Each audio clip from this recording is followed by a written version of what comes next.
to kick it off, the first question I'll pose to you guys is, does Matthew Stafford make the Los Angeles Rams a Super Bowl contender? Does Matthew Stafford make the Los Angeles Rams a Super Bowl contender? So, you know, I'm going to give you my take on it, guys. I think the answer is yes, but with the caveat, right? So when I look at their defense, I don't think they really need to make any moves defensively. They had the number one defense in the league. They have elite corners, especially Jalen Ramsey, who's arguably the best or top two cornerback in the league.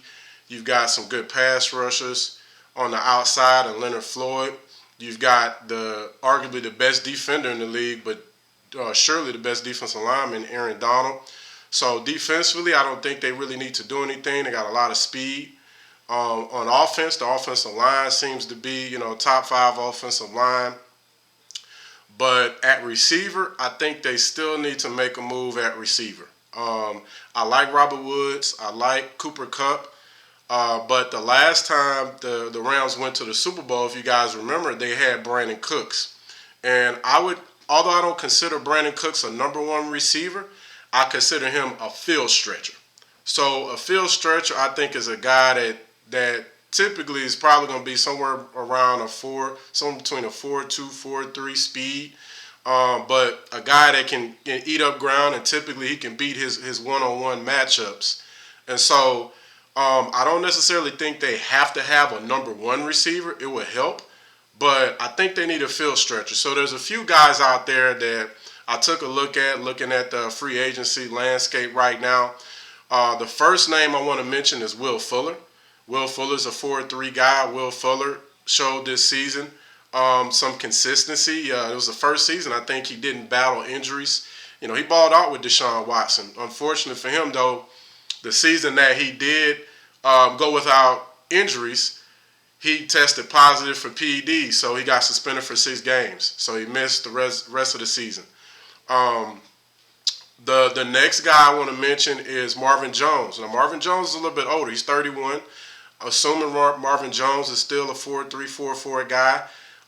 He played with Matthew Stafford in Detroit. I think Marvin Jones could be that field stretcher and be in that position where Brandon Cooks was back when they went to the Super Bowl a few years ago.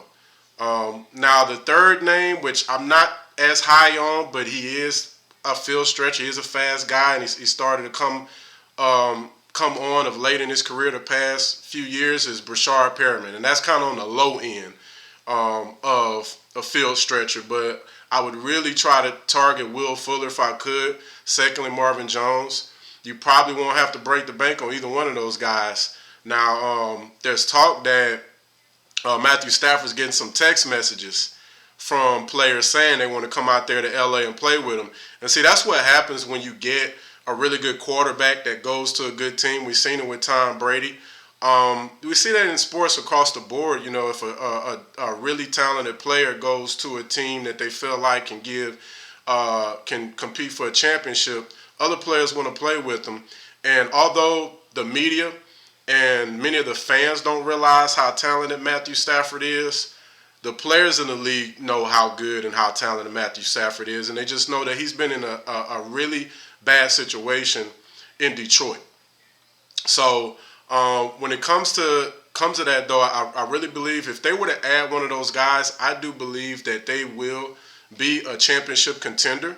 I think one of the issues that Sean McVay and that coaching staff had with Jared Goff is that they always had to manufacture offense and yardage with him, meaning that if plays broke down, or if it wasn't play action, or if they were in third and long,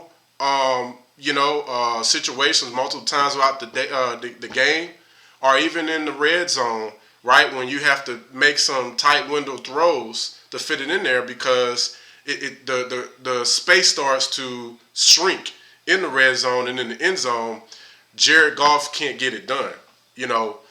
Jared Goff has been pretty good in play action, but if you look at his numbers, there's a big drop-off in his play action completion percentage and success than just regular drop back. And so when I say drop back, you 3-step, but especially your 5 and 7 step drops, right? Especially when you're trying to move the ball down the field. So the other thing is he's a pocket passer that doesn't really have great mobility. Well, Matthew Stafford has shown that he has good mobility in and outside the pocket. And I know a lot of people talk about, oh, well, Matthew Stafford didn't win any playoff games. Well, Matthew Stafford in his career has only had one top 10 defense. That was back in 2014. The team went 11-5, and they were third against in total pass yardage, I believe it was. And then, no, it was third against points, total points allowed. And then they were second against passing yards or total yardage allowed. So they had a really good defense then. So they were top 5 defense. They went 11-5. They lost first round. And that was back when Matthew Stafford had Calvin Johnson, Golden Tate. But much of the offense was a lot of dink and dunk offense. They were like 28th total in offense. I think it was under Jim Bob Cooter was the offensive coordinator. The head coach was Jim Caldwell. So, however, with the Rams, they run a lot of motion, pre-snap motion to try to get a bead on whether the defense is in zone or man coverage. They run a lot of bunch formations. They manufacture and create ways to get their receivers open.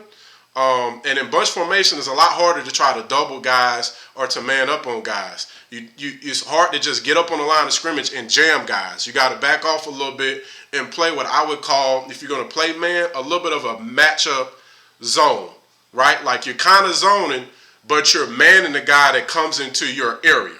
So that's why I would say it's kind of like a matchup zone. You kind of exchange, and it makes it much more difficult to try to defend and take a specific receiver out of the game plan. And so I do believe that's another thing that you're going to see out of that offense, especially if they get a field stretcher, is chunk plays down the field, right? You'll probably see them get in the red zone a lot more often. And the one player I think it really helps the most is Cam Akers at running back. Cam Akers kind of started to come into his own late in the season because he's a rookie. And for you fantasy football aficionados, I'm going to tell you guys that that's one player that you should look out for to have a breakout year. They've shown that they are not afraid to give him the lion's share of the carries and the touches in the backfield. We've seen what happened with Todd Gurley days, right? So with Cam Akers, when you're running more against light boxes and then they start to get him more acclimated into the passing game, I think Cam Akers is a guy that could potentially creep into that top 5 fantasy running back. So that's just a little bit of nugget for some of you guys that are interested in fantasy football. So I would really look out for that, especially if they add that field stretcher. So, again, just to sum it up, I think that those guys are a championship contender. But if they add that one field stretcher, I think now you're talking about the Rams can now possibly compete with Tampa Bay.